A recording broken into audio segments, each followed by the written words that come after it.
good? It's your boy, Justin. What the fuck you know me as your mi raza. Que vamos a hablar el día de hoy. We're talking about Canelo versus Berlanga and Noche UFC. Now, first of all, let's just get the one of Canelo and Berlanga out the way. The card's actually pretty fucking good. Like, straight up, like, it's actually pretty decent. It's not the best boxing card we've seen recently, but it's good. I mean, we have a couple names on there, you know. And I think that the seeing Caleb again, seeing Rolly again, those two guys just constantly, those dudes are just constantly promoting themselves and fighting, even if they're losing their fights. So they do a really good job at being like kind of one of those boxers that even if they lose, it doesn't keep them down. So obviously I got both of them winning in their fights, and then for the Lara fight, I don't really know. I'll just go with him because it's fucking Lara. But yeah, that's what I got for that fight.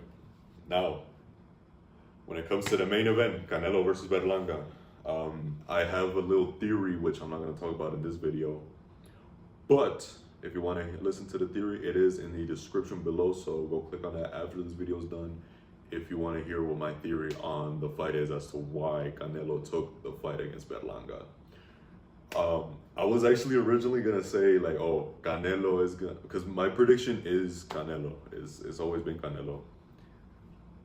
However, analyzing a bit more of Berlanga, yes, he got dropped, but the way he got dropped was kind of like, he got dropped, but he was okay, and he was just on the ground, like, trying to psych himself up, like, come on.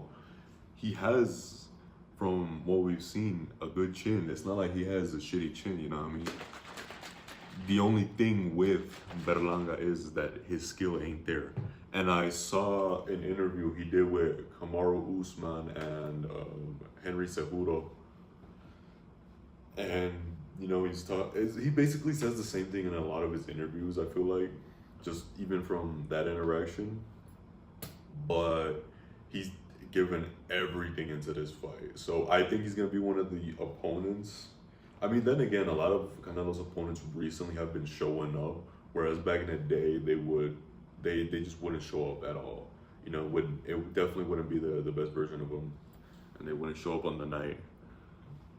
But we'll talk about that another day as to why Canelo's getting worse and why his opponents are seemingly getting better, or at least performing better. But my official prediction is Canelo. It always has been Canelo. However, I was actually originally going to say that the fight was going to be harder than anticipated. And I still think that it's kind of weird to anticipate Canelo to finish him in less than 6. I think that's a bit dodgy, yeah? I think it's a bit dodgy, but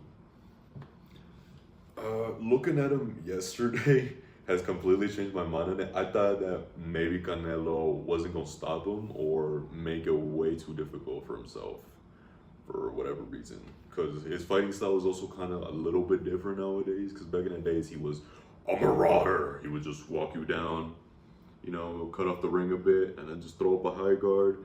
If he throws and it lands on your guard, he's gonna hit you, on your shoulders, make your arms tired and everything. And only throw a couple shots around, but he would land those, and it would be everything would come at you full power, bang, bang, straight, and he would fucking shout. He would do a Holly Holm and go, ass. You know what I mean? Whereas nowadays, it's kind of different. Like, he tries to do the same thing, but it's just, I feel like he tries to implement more volume nowadays, which doesn't work. And it's the way he's not so much of a marauder nowadays as to how he was on his way to getting, being undisputed. But my complete perception of the fight has changed within a couple of days, because I saw an interview with Berlanga and his eyes were sunken in a little bit. The weight cuts again. This is the biggest, or at least in the lead up, it's the biggest I have ever seen Berlanga. Like, I always know he was a big dude because I saw him next to Caleb Plant, when it was Canelo versus Jaime, when they were outside doing that shit. And it's just kind of like, you see him sunken in. He's, he always, looks definitely way smaller on fight day, noticeably. And I think this fight's gonna cost him. I think it's gonna cost him. And I think after this, he's definitely gonna be looking to move up. Unless if he gets a fight against Caleb after this, which he probably would. It'd be, he loses this fight and then he gets a fight against Caleb. That's the best option. And then he could move up after getting beat by Caleb, because he gets beaten by Caleb as well. Caleb beats him. It's a good fight though. But yeah, I got Canelo. I don't know if I want to say decision, to be honest. I think it just depends on Canelo showing up, because I feel like Jaime, he should have finished him, and he just decided to start playing another game with too much volume. That just doesn't work with what he always tries to do, which is maraud and throw only a couple shots around, but with those shots, really beat you up, really hit you hard with the very little shots he throws.